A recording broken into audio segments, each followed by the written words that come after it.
ഈ CPM-നെ മാത്രമല്ല, ഞാനിപ്പോൾ എൻ്റെ ഒരു ടാർഗറ്റ് കേരളത്തിലെ ഏത് ദേവസ്വം ബോർഡ് ഭരിക്കുന്ന ആരായാലും, ഇപ്പോൾ കുറേ കാലമായിട്ട് കോൺഗ്രസ് കേരളത്തിൽ ഭരണമുള്ള സമയത്ത് അവരുടെ ആളുകൾ, ഉദ്യോഗസ്ഥന്മാരെ ആളുകളുണ്ട്. അപ്പോൾ ദേവസ്വം ബോർഡിൻ്റെ പ്രസിഡൻ്റായിട്ടും കോൺഗ്രസ് നേതാക്കന്മാർ ഇരുന്നിട്ടുണ്ട്. ഇപ്പോൾ CPM-ൻ്റെ നേതാക്കന്മാരാണ് ഇരിക്കുന്നത്. അവർക്കൊക്കെ ഇതിനകത്ത് കൈയുണ്ട്. അവിടെ ആര് ഭരിക്കുന്ന ആ പാർട്ടിയുടെ ആളുകളാണ് ഈ ദേവസ്വം ബോർഡിനെ നിയന്ത്രിക്കും. ഒന്നും വേണം, നമുക്ക് ഓരോ സ്ഥലം പരിശോധിച്ചാൽ അറിയാം. ഇപ്പോൾ മാനന്തവാടിയിലുള്ള വള്ളിയൂർക്കാവ് ക്ഷേത്രം, ആ ക്ഷേത്രത്തെ സംബന്ധിച്ച് പരിശോധിച്ചാൽ നമുക്കറിയാം. അവിടെ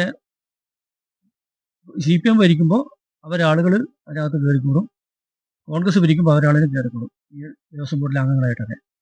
അപ്പോൾ അത് അവിടുത്തെ ട്രസ്റ്റിമാരൊക്കെ ആയിട്ട് ഒത്തിട്ടുള്ള പല രീതിയിൽ അഴിമതി കാര്യങ്ങൾ ഇപ്പോൾ തന്നെ പലതും മാനന്തവാടി തന്നെ നമുക്കറിയാം.